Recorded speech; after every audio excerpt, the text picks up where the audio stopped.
So today's subject is developing a healthy mind.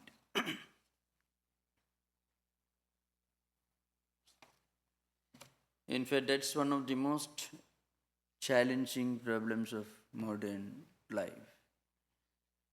We have already discovered many techniques for developing a healthy body. But healthy mind is still eluding our human attempts to conquer and understand.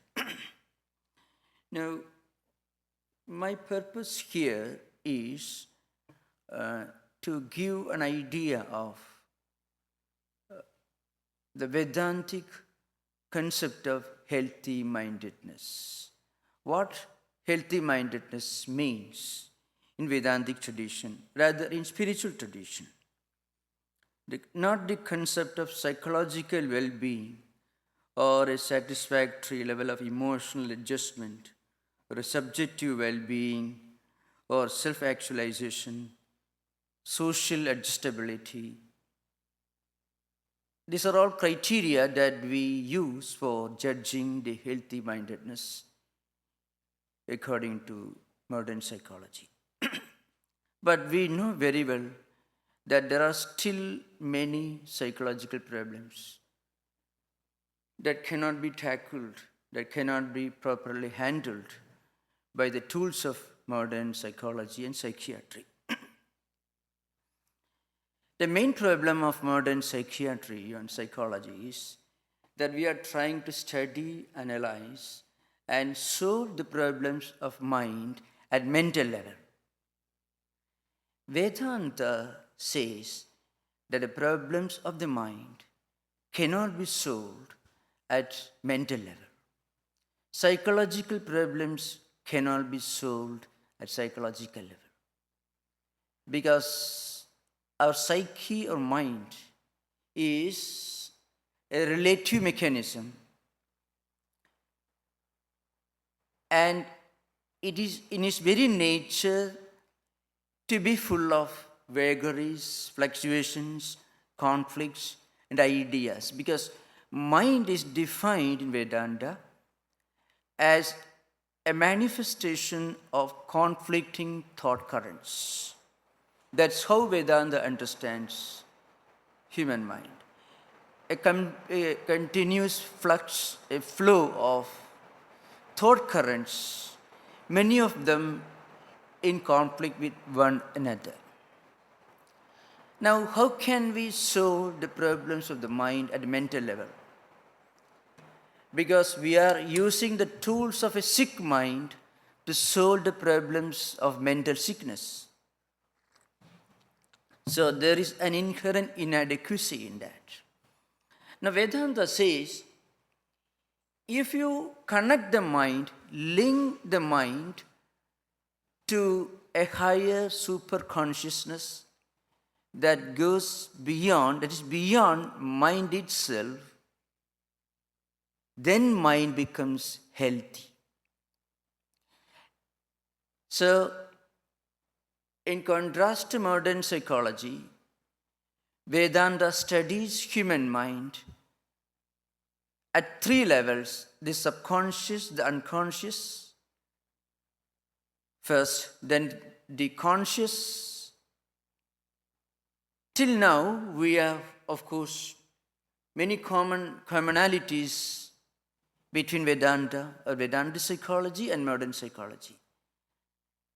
The third dimension of mind, which really a transcendental dimension of mind, is super consciousness, which these days is called the witness mind, the subjective mind. In Vedantic philosophy, it's called Atman. Now, look at our own mind.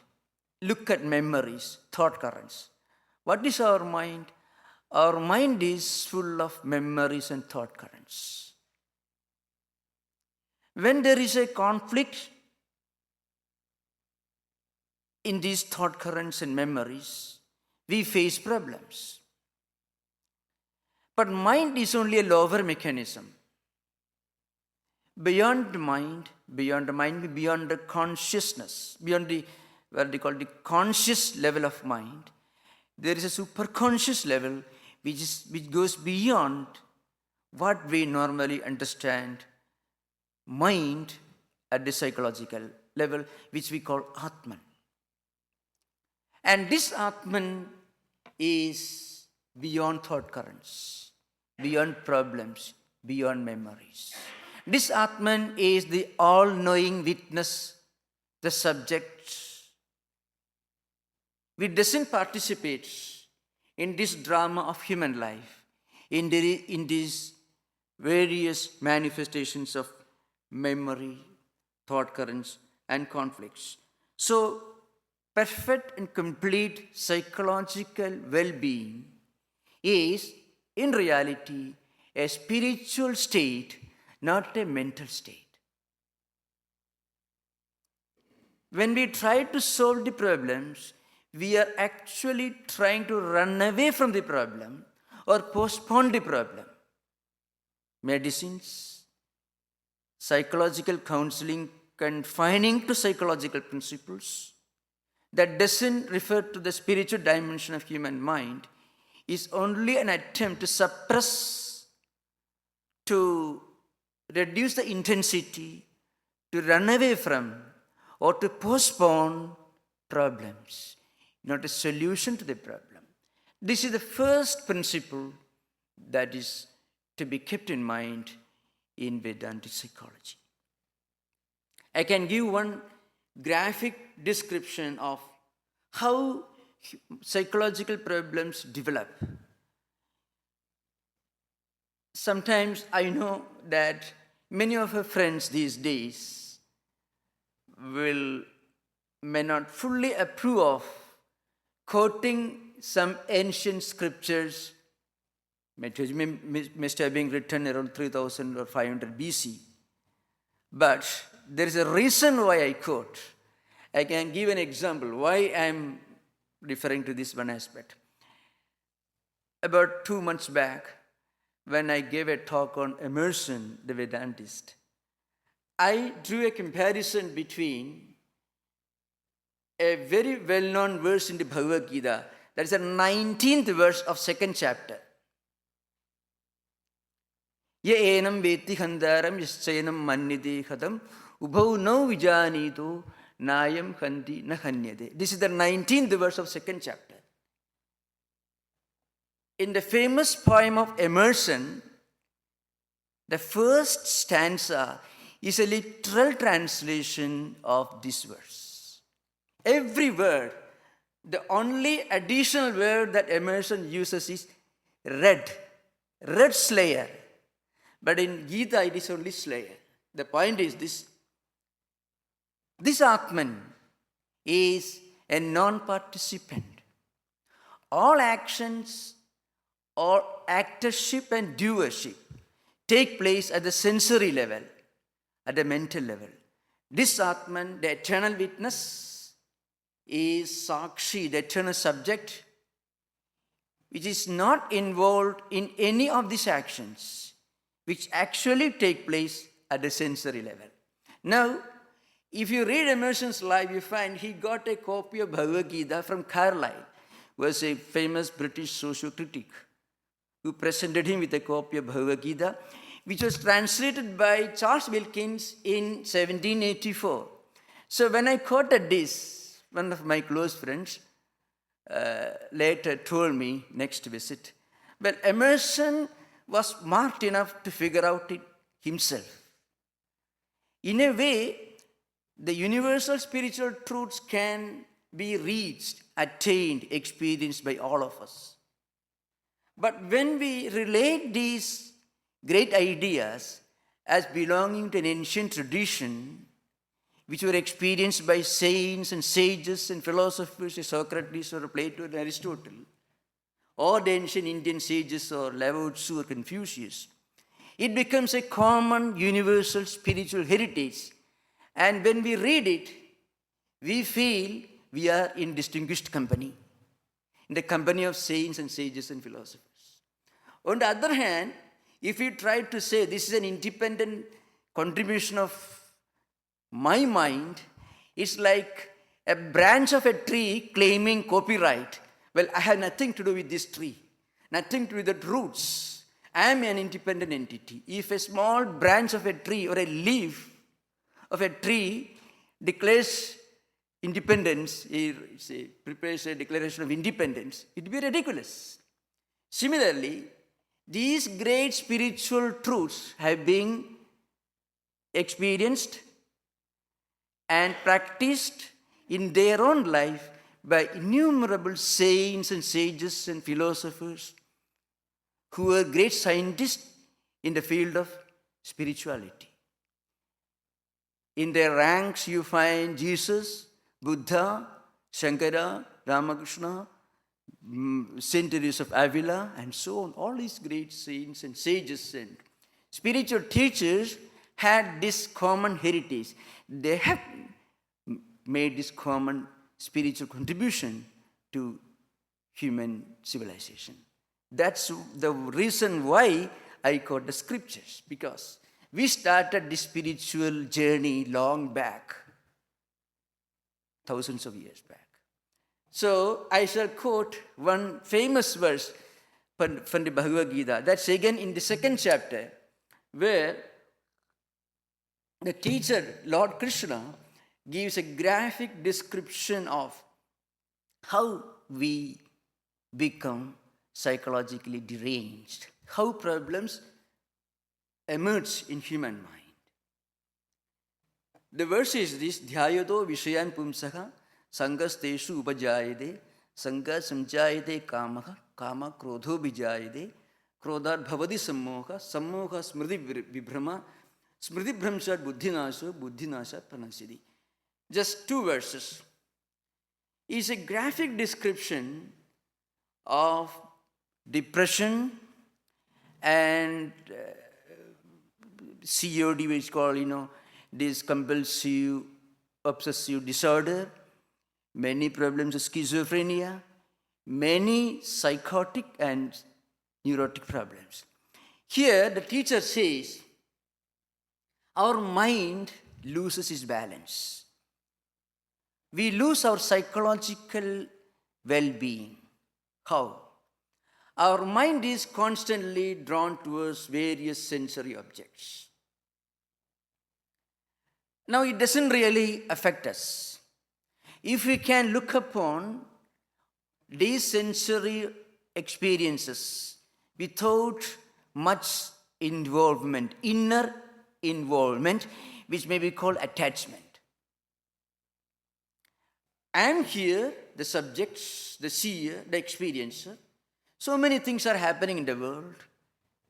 I am involved in it, but this involvement is only at the psycho-physical level. My true personality, my true dimension goes beyond the psycho-physiological. I am the spiritual entity, the consciousness. So, when we try to link our sense of being, our sense of what we are, to the transcendental, the problem is solved. If we remain at the psycho-physical level, there will be no solution, no permanent solution for many of the psychological problems that modern human beings are facing. Problems are not necessarily due to wants, due to lack of opportunities. In fact, there are certain problems which are called the problems of abundance. In certain advanced countries, where the state looks after all conceivable human needs, right from cradle to the grave, like in Japan, Holland, Sweden, Switzerland, some of the most welfare-friendly societies of Northern Europe. Now, in these countries, education is well looked after. You don't have to struggle the way you have to struggle here in this country. And much less than many of the people who have to struggle hard in the third world countries or South Asian countries. In these countries, in North European democracies, in countries like Japan, the state provides everything. The trains run on time. Your papers are promptly answered, executed. No problem. So the main problem is they don't have any problem. So Japan has got one of the highest suicide rates in the world. Why?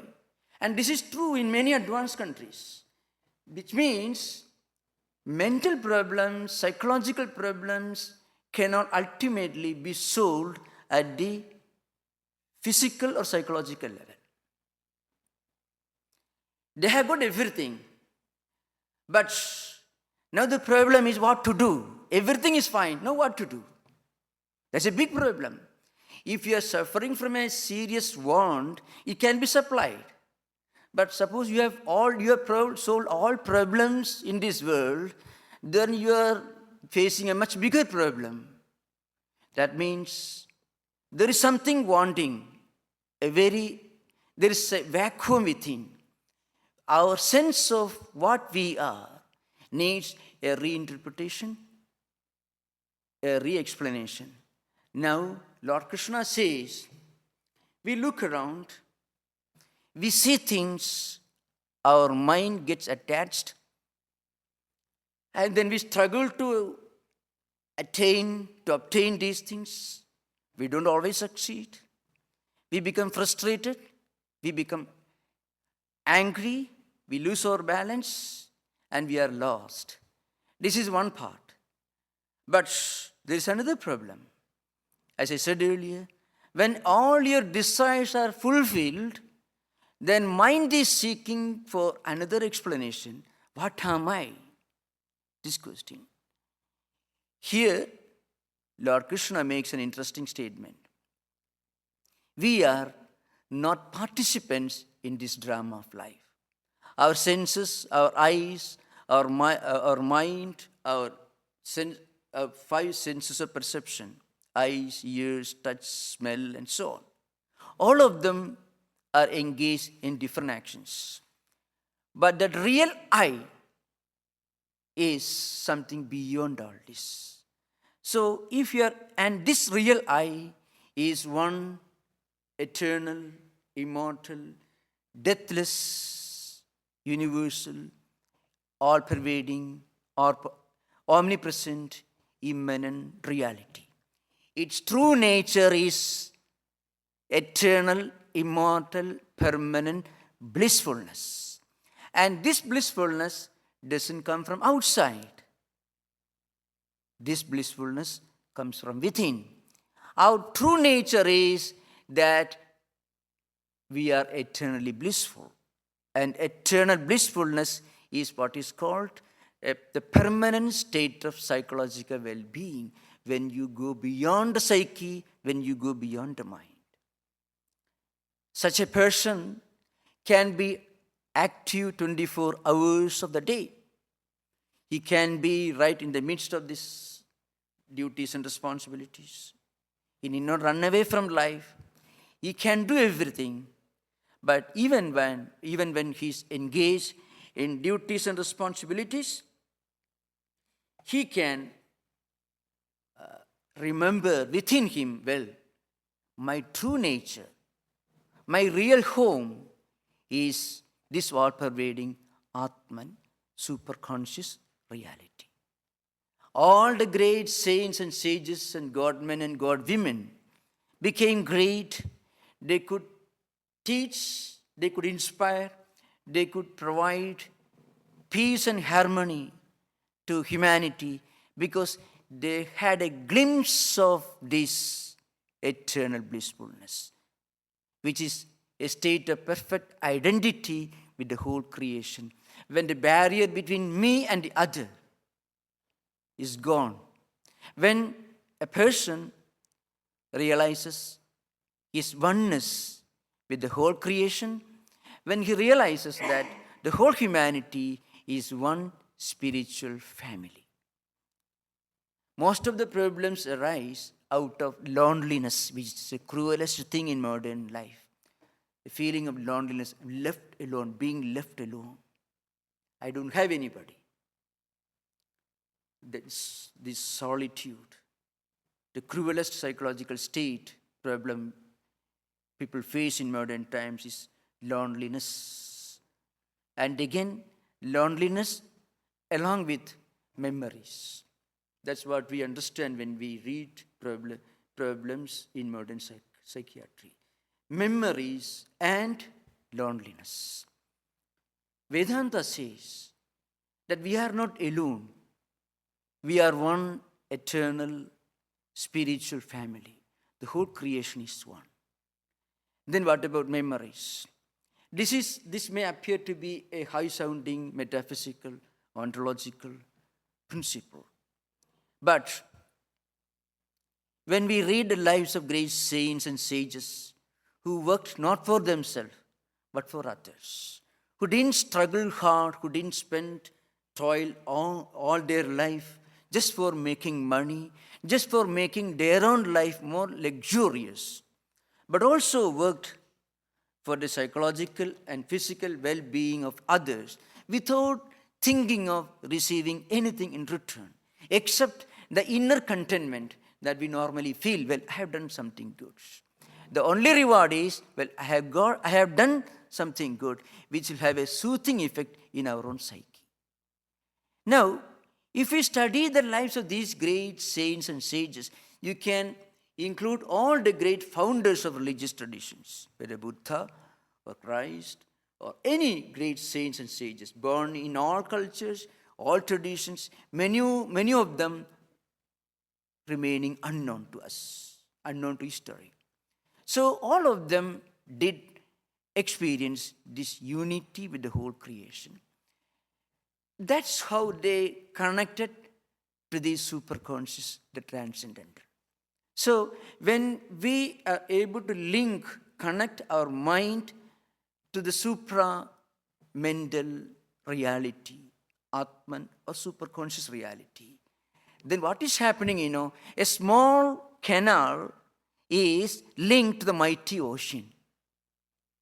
Then it becomes immortal. A canal, a small stream may get dried up when there is a drought. But the mighty ocean will not get dried up. So when the small stream is connected, linked to the ocean, then you get a permanent supply of water. Similarly, when we link our mind to this Atman, which by its very nature is of the nature of serenity, harmony, eternal peace and tranquility, then mind calms down. In actual life, there's a technique that is prescribed by many interpreters of Vedanta philosophy. One method that they repeat again and again, it has been repeated in many Buddhist traditions also, that is looking upon oneself as this transcendental superconscious reality and interpreting this reality as a non-participant, as an eternal witness or subject, in contrast to the manifold objects. Now, if you go to a theater and watch the drama that is taking place on the stage, you may for 3 hours or for 2 hours, you may identify yourself with what is happening on the stage. But still within your heart, there is the feeling, well, after all, I have paid $10 to see this drama. So to do justice to $10, I have to forget that this is not real.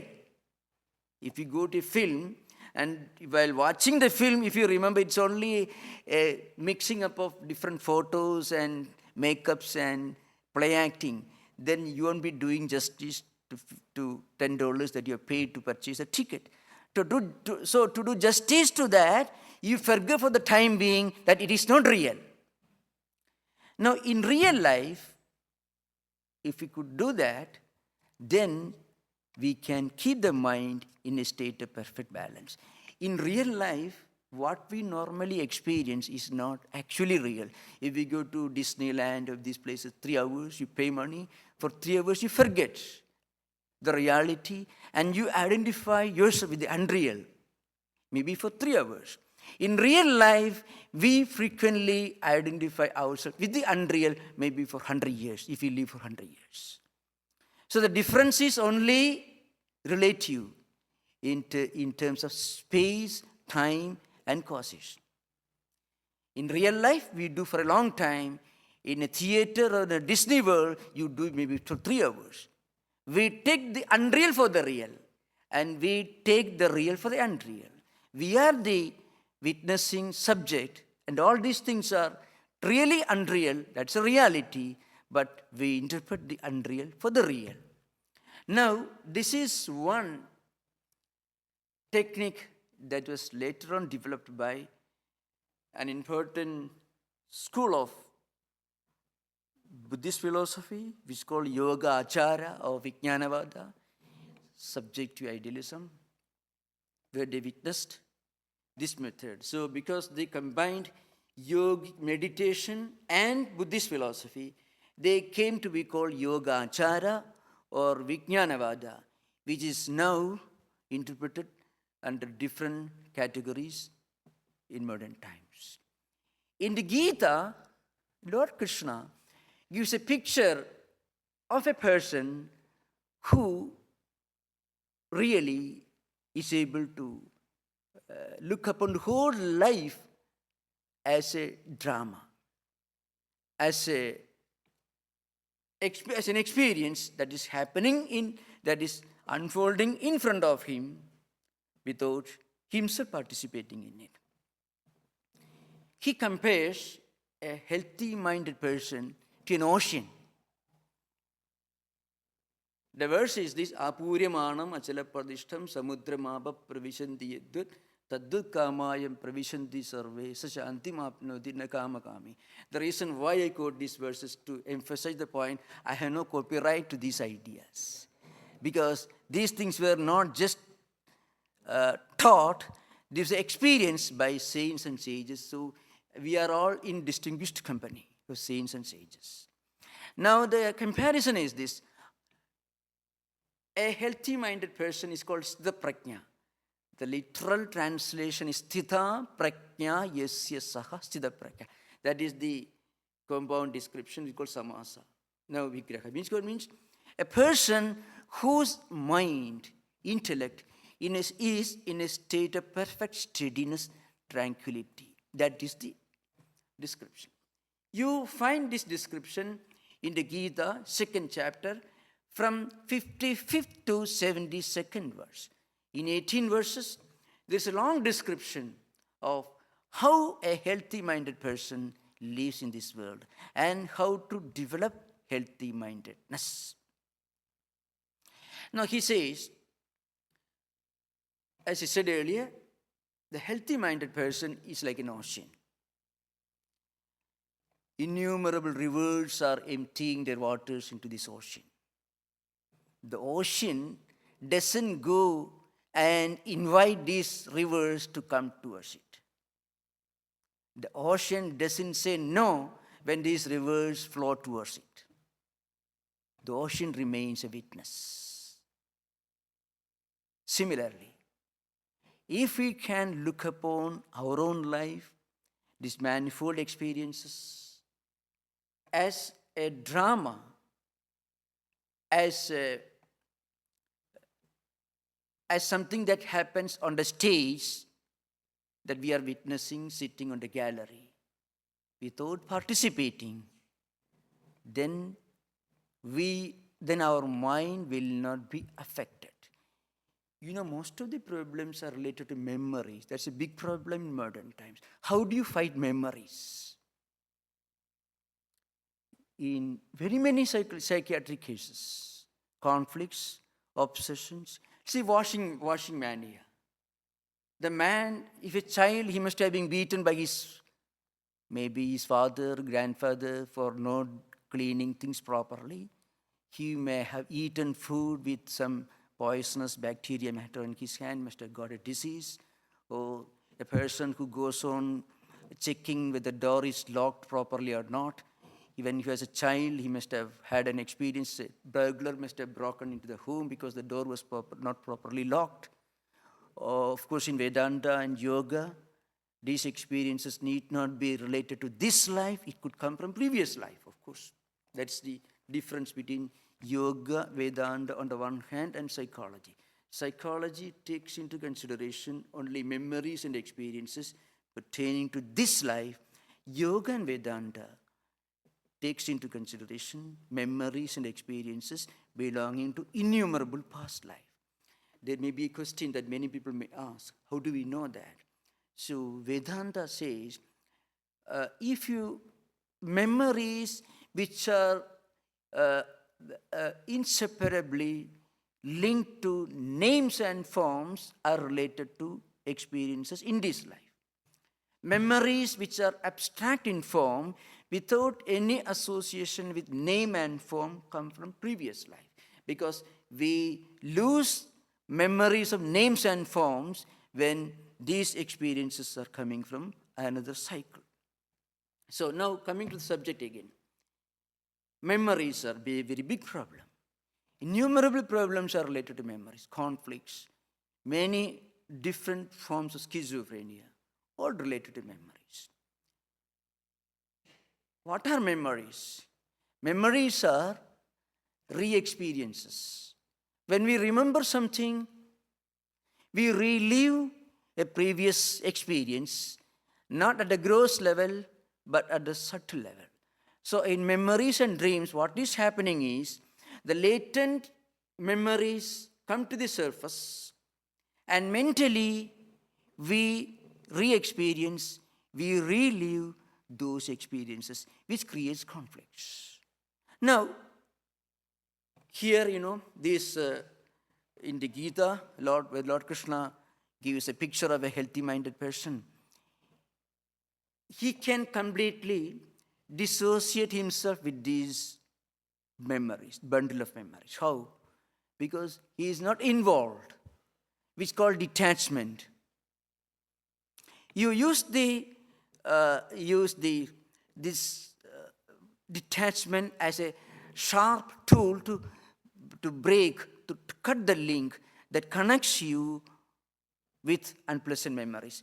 In fact, in the 15th chapter of Gita, Asanga Shastrena Dridhena Chitva, there is a literal expression which literally means you cut these memories, this bondage, this link with a sharp weapon, and that weapon is the weapon called detachment, non-attachment. And this detachment could have a negative connotation, but here it only means you try to liberate yourself from the tyranny of previous memories by telling yourself, well, I was only witness of all these things that happened. I was not a participant. In fact, we are all witnesses. These things don't last long, just as a drama doesn't continue after you have left the theater. The experiences that you experience in Disneyland, you can't have once you leave that place. Similarly, when one experience gives place to another experience, it is gone. But again, memory comes back to the mind. Memory is a great help, but forgetfulness also equally a useful tool. In the same chapter, in the Gita, there is an interesting statement, Matta smridit jnanam apohanam cha, where the teacher says, not only memory, but the skill to forget the unpleasant memories is also my gift. In fact, it's a great blessing, and it's a great to be able to forget the unpleasant or the unnecessary memories. It is as important, maybe it's much more important than to remember all the right things. So that's the point here. Now, but if you try to forget, you find at psychological level, it is impossible. You try to forget something, Go on struggling to forget, which means you will be remembering it all the time. I told you that example earlier, but it is very relevant. A teacher, a young man who was losing his hair went to see a doctor and wanted a medicine for this problem. The doctor thought he was trying to take him for a ride, making fun of him. So he said, well, you stop thinking about an egg. That means you should never think of an egg. That is the medicine they give. And so this man, from that moment onwards, started struggling not to remember eggs, which means he was always remembering it. And he became completely bad-headed.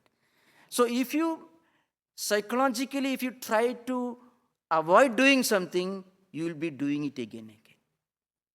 Mind really goes towards those things which you try to withdraw it from. Then what's the way? Detachment. A feeling of non-involvement. Once you look upon yourself as the witness, then this link is broken. And when you break this link, then unpleasant memories, conflicts, all will cease torturing our mind. If you deliberately try to forget, it is impossible. Not only that, the result will be the opposite. You'll be always remembering it because you're struggling to forget. So first you have to remember, then only you can forget it.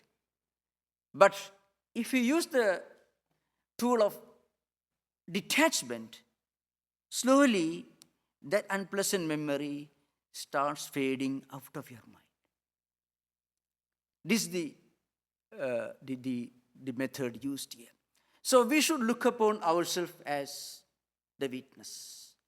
The word witness, again, is used in Sanskrit with a strong metaphysical implication and psychological implication. The word is sakshi, which means witness. Now, who is a witness? You cannot call yourself a witness if you are not aware of what happened. Say you, in a drama, the curtain is there, the walls are there, different equipments are there. You cannot call them witnesses because they are not aware of what is happening in the drama. They are not involved, but non-involvement alone cannot make you witness. You should be non-involved.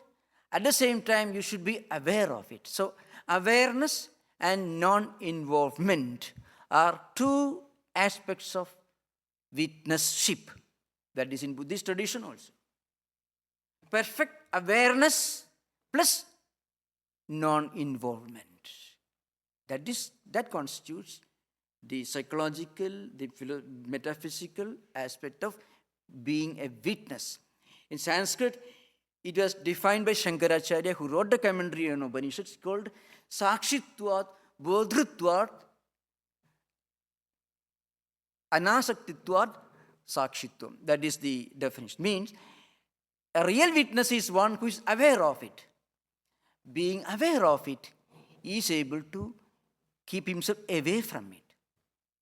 Now, this is the only way to forget, to leave behind unpleasant memories.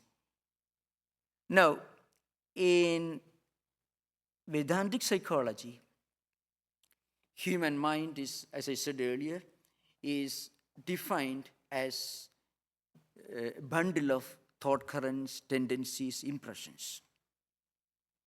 Based on the state of mind, Vedanta psychology, yoga psychology, both together, divide and classify the whole human mind system into 5 categories. 5 types, from the grossest, the most restless, psychologically the most unhealthy type, to the highest state of mental health, healthy mindedness. In Sanskrit, these terms are used: Kshipta, Mudha, Vikshipta, Ekagra, Niruddha. 5 stages with Patanjali in the Yoga Sutra stage, and also in Vedanta, of course.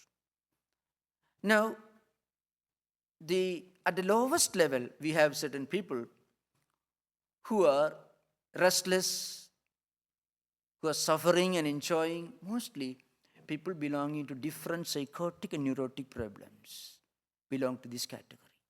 Those who are suffering from the highest type of mania, manic depressive psychosis, and also melancholia, two extremes, both belong to this category. It's called kshipta, where you become terribly restless, manic depressive psychosis, and at the same time you become extremely stupefied, dull, incapable of doing anything, mind not being able to concentrate on anything. That's the most degraded state. This state corresponds to many of the problems of modern civilization. Working for 12 hours of the day, and then you want to run away from yourself, something torturing the inner mind, you feel a vacuum, and people take to drugs and alcohols, belong to this category. That is the kshipta state. Second state is where a person becomes almost a vegetable, psychologically speaking, without being able to do anything, stupefied, or maybe infatuated, psychologically enslaved by some sensory pleasures, getting completely lost, not being able to think of anything higher, sublime, not being able to take interest in education, literature, the music, or anything that we normally associate with modern human civilization. The third stage corresponds to the state of mind of many spiritual seekers, common spiritual seekers.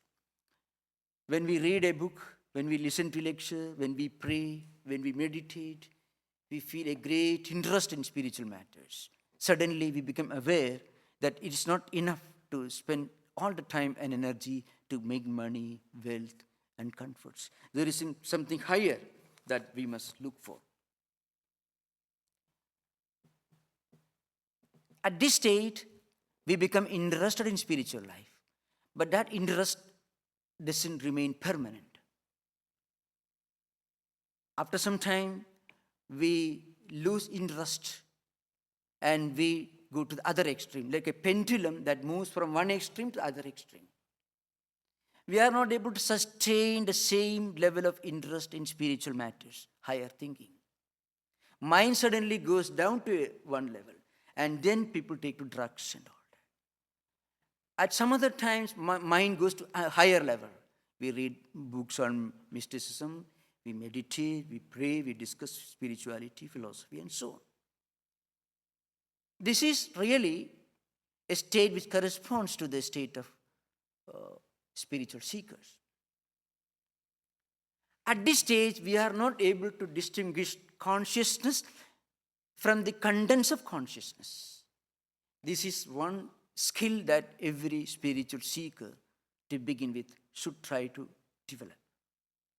The consciousness is not necessarily the same thing as the contents of the consciousness.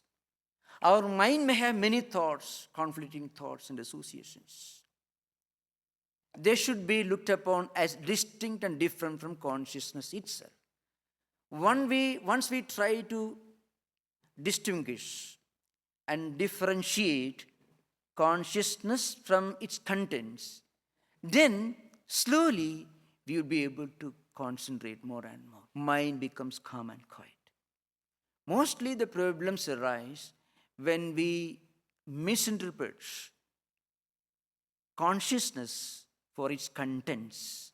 Contents are objects, thought currents, memories, and so on, which come and go, which are always in a flux. Consciousness should be looked upon as a platform on which all these come and go. The platform is permanent. Thought currents are not.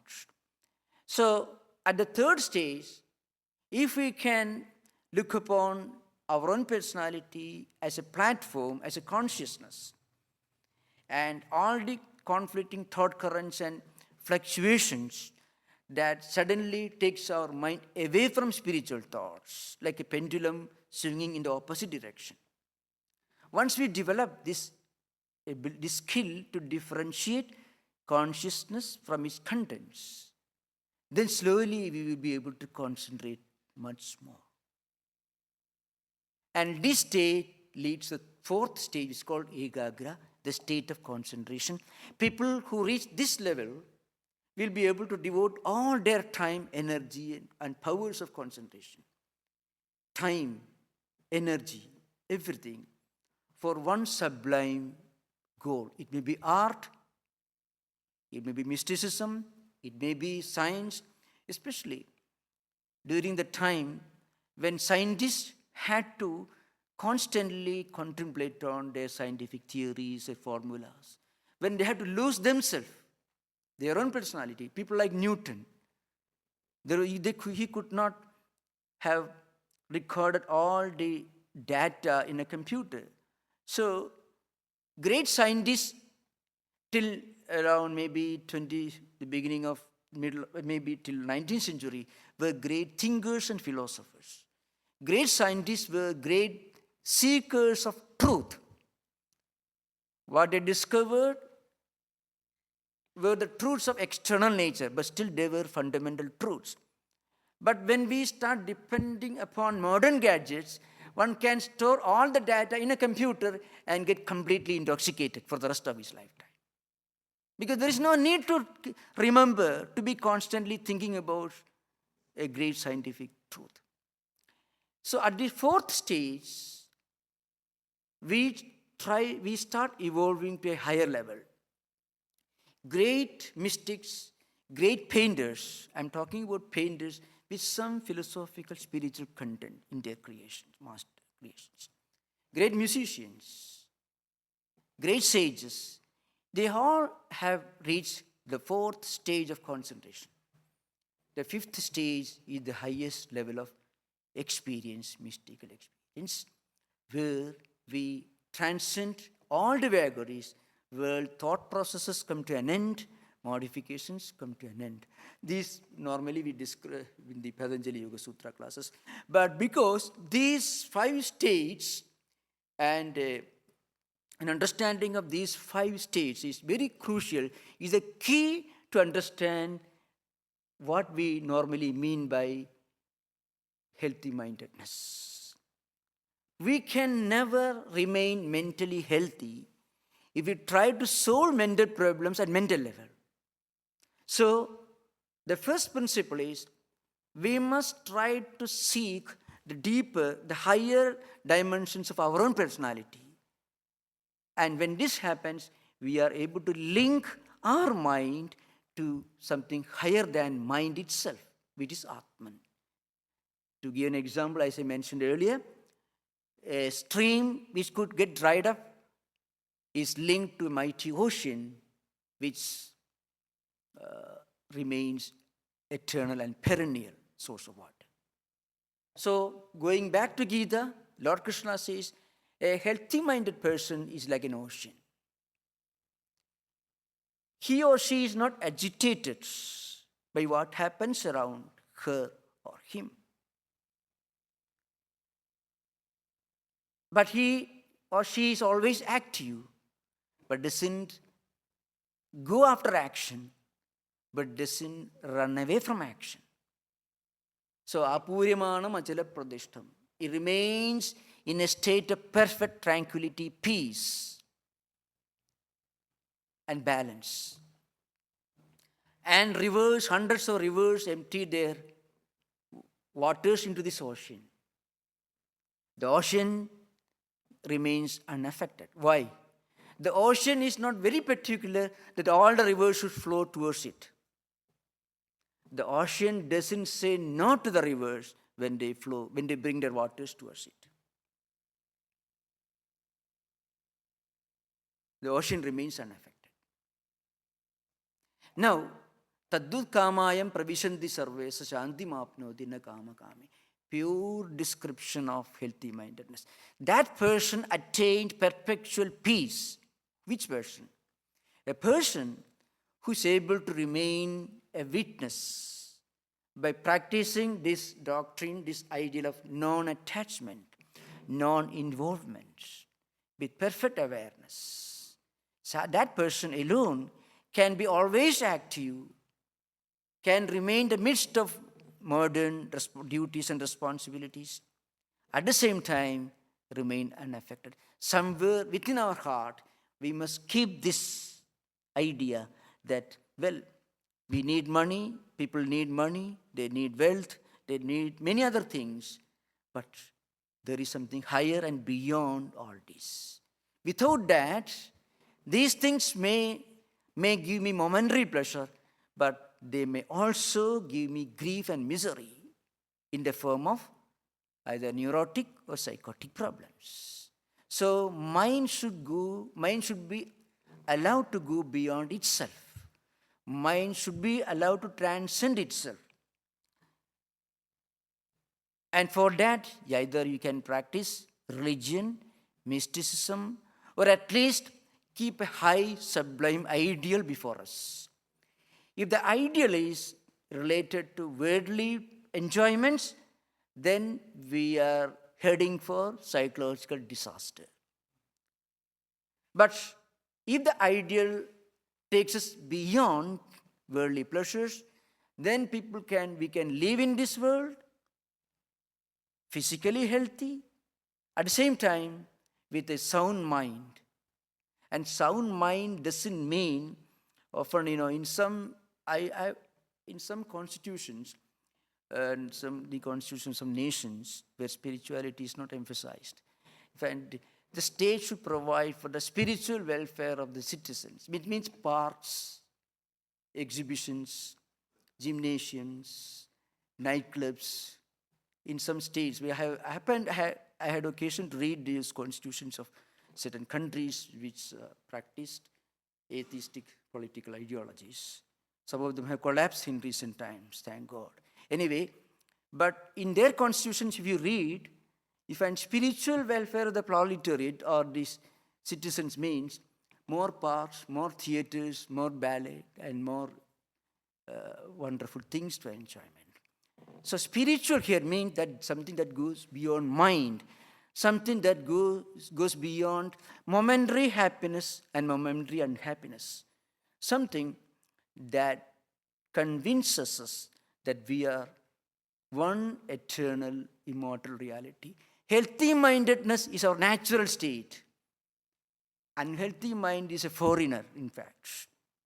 If we go back to our own real state, which is Atman, then we will all be always in a state of perfect healthy mindedness. In fact, mental ill health is a foreign body.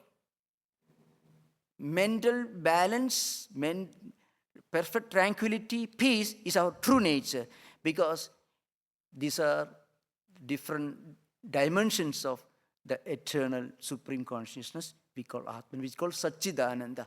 And its most important, psychologically most relevant aspect of this absolute reality called Atman is, it is of the nature of eternal blissfulness, which is the highest state of mental health.